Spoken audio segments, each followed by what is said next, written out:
great brands rarely look weak all at once. First, they stop feeling inevitable.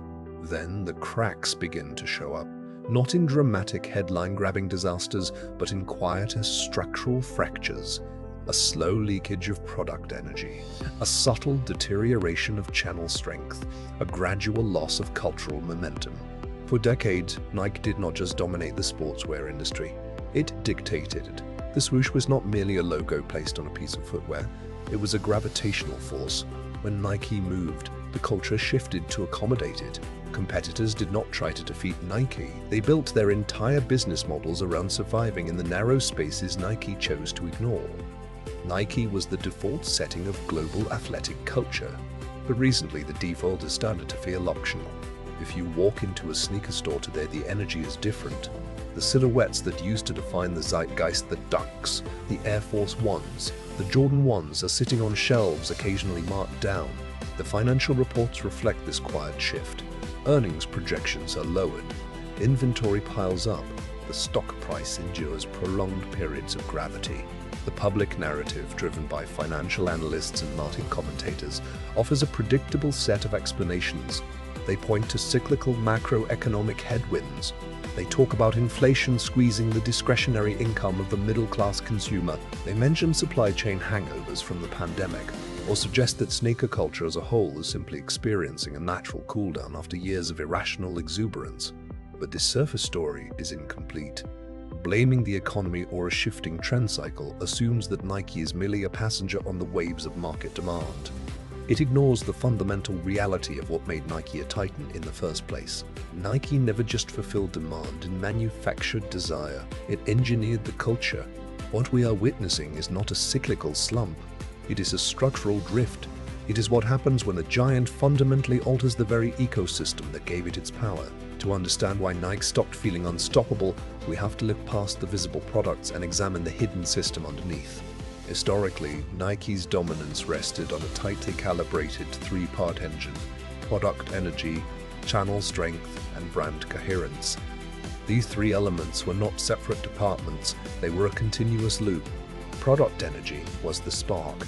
It was the ability to release something that felt genuinely new, or to culturally recontextualize something old, making it feel urgent. Channel strength was the distribution architecture, the delicate balance of creating mass accessibility while maintaining the illusion of absolute scarcity through tiered retail partnerships. Brand coherence was the gravity holding it all together, the unwavering singular voice that communicated across every touch point that Nike was the absolute apex of athletic performance and street culture.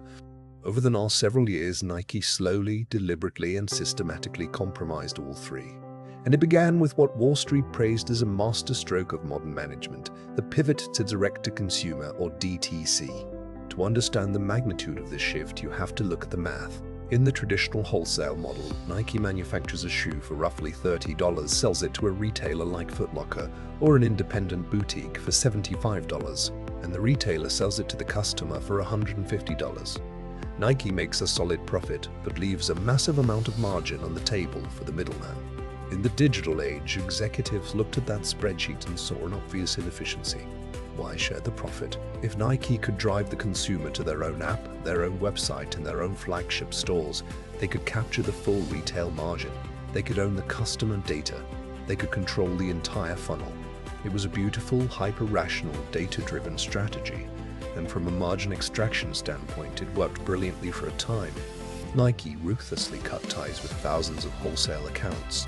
They pulled their inventory from local running shops, independent skate stores, and mid-tier mall retailers.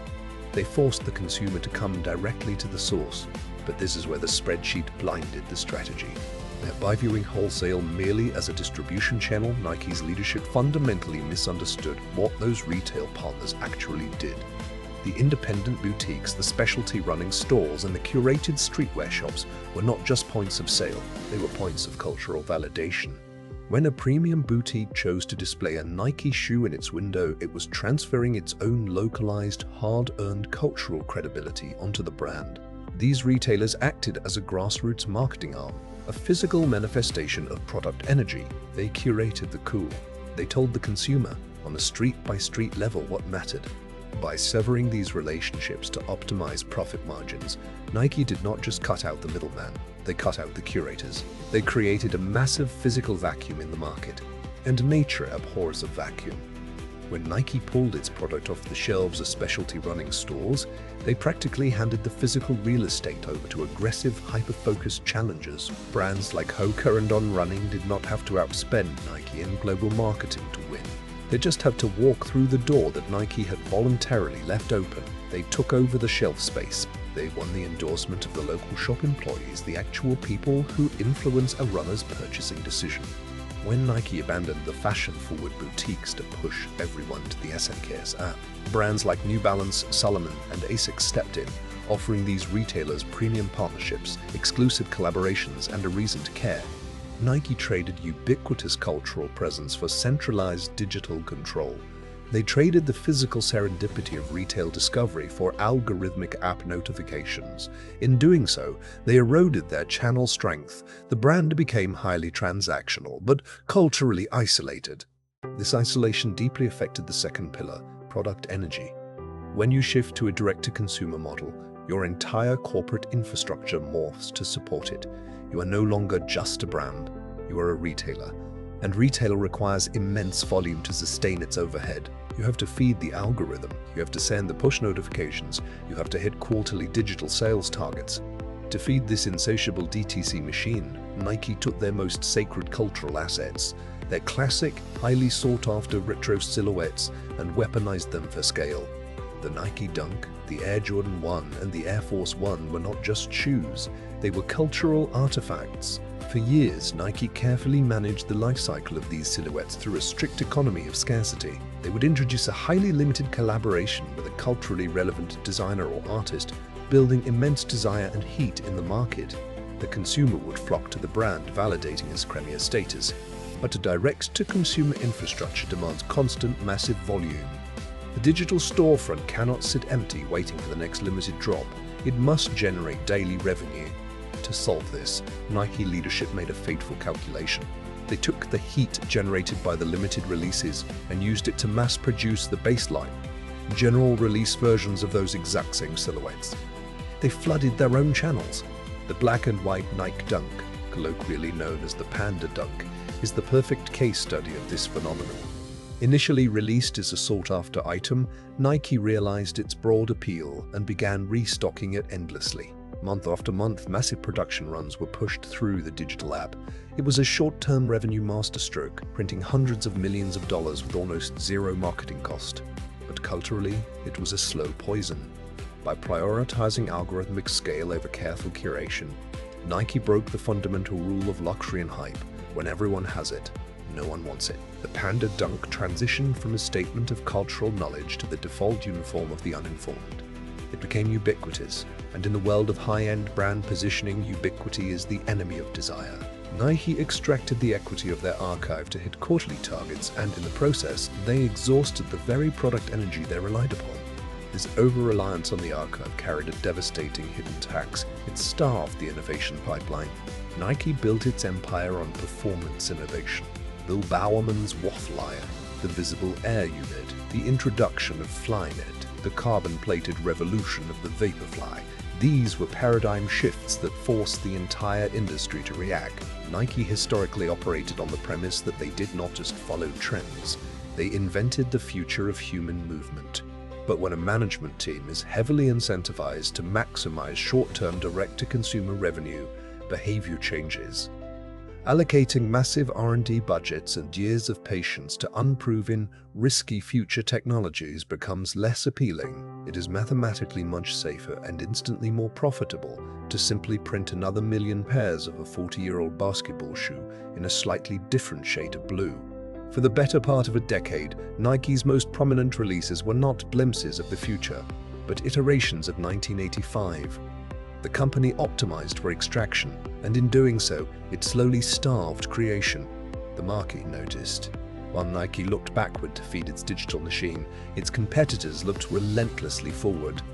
Runners, seeking the pinnacle of functional technology, began defecting to brands that were actually obsessing over new foams and rocker geometries. Everyday consumers, prioritizing all-day comfort over retro aesthetics, found solace in the technical lifestyle offerings of New Balance and Salomon. The product energy did not vanish overnight, it simply flatlined into a comfortable, predictable, and ultimately vulnerable nostalgia. This leads us to the third and most damaging fracture in the system, the breakdown of brand coherence. Historically, Nike's messaging was monolithic and impenetrable.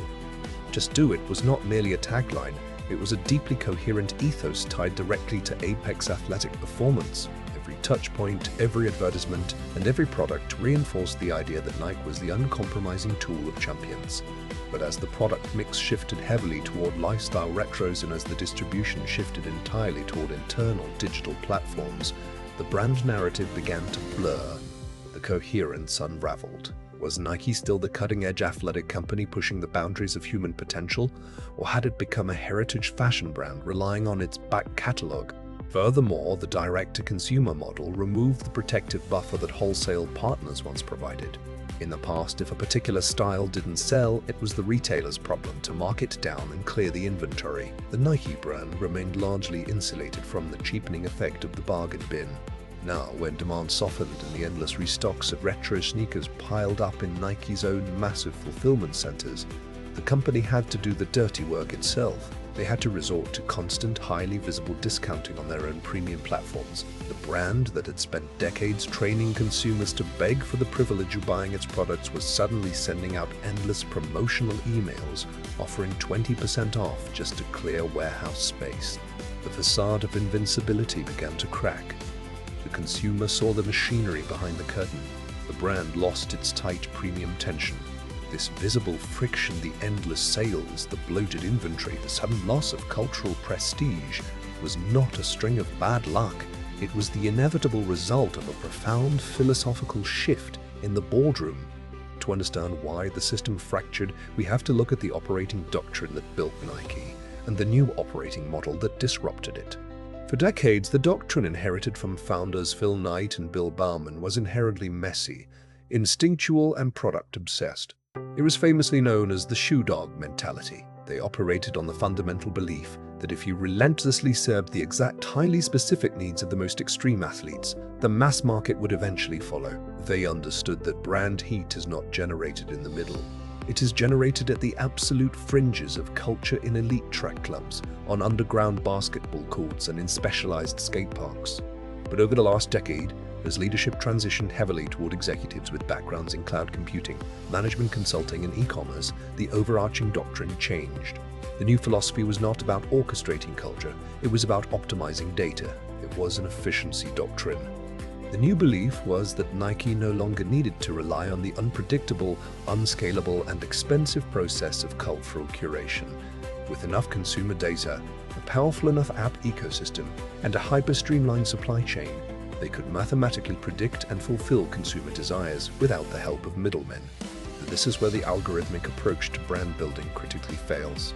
Data is incredibly powerful at telling you what is happening right now. It can tell you precisely how many retro sneakers you sold yesterday, and its predictive models will confidently advise you to manufacture exactly that same amount, plus 10% for tomorrow. Data, however, cannot measure heat.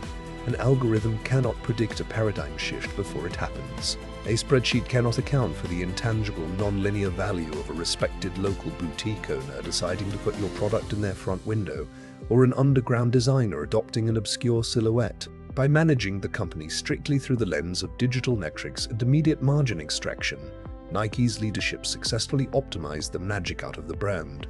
Furthermore, they misunderstood the structural role of their old ecosystem. The wholesale partners they aggressively cut out were not just marketing amplifiers, they were financial shock absorbers. In the old model, if Nike miscalculated a trend or overproduced a sneaker, the financial risk was distributed across thousands of retail partners worldwide. Those partners handled the local markdowns, the clearance racks, and the inventory bloat. When Nike pivoted entirely to direct-to-consumer, they captured all the margin, but they also absorbed all the risk. When consumer tastes finally shifted away from 1980s basketball shoes and toward technical, comfort-driven runners, Nike was suddenly left holding billions of dollars of unwanted inventory in its own warehouses. They had built a digital machine designed perfectly for extracting maximum profit during a boom, but it proved incredibly brittle in the transition. the giant had become fragile.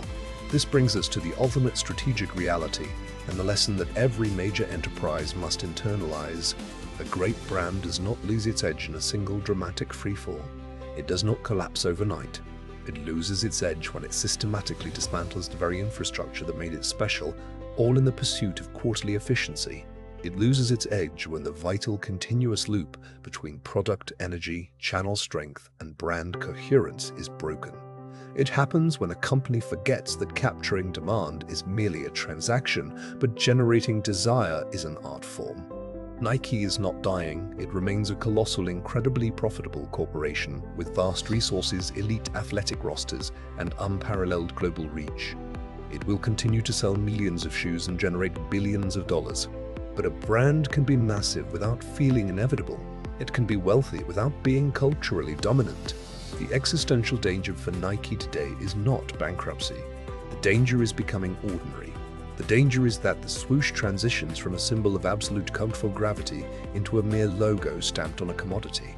When you spend your energy extracting value from the culture instead of contributing to it, you eventually lose the right to lead it.